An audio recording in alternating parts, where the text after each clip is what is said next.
Баршаңызға қайырлы күн достар. Бүгін сіздерге 5 минутта дайын болатын, өте дәмді және жұмсақ болып шығатын десерттің рецептімен бөлісетін боламын.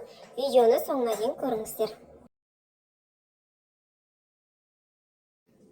Ол үшін бізге бір банан қажет болады. Бананы қабығынан аршып, ыдысымызға бөліп саламыз.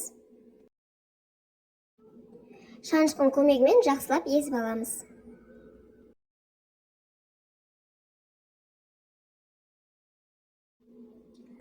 Үстіне бір дана жұмыртқаны жарып салып, бір шай қасық какао және бір шай қасық қопсытқыш салып, барлығын жақсылап біркелкі масса болғанша араластырамыз.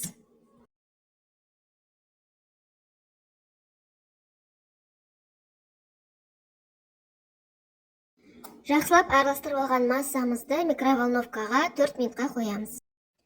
Десерт осындай болып пісіп шығады.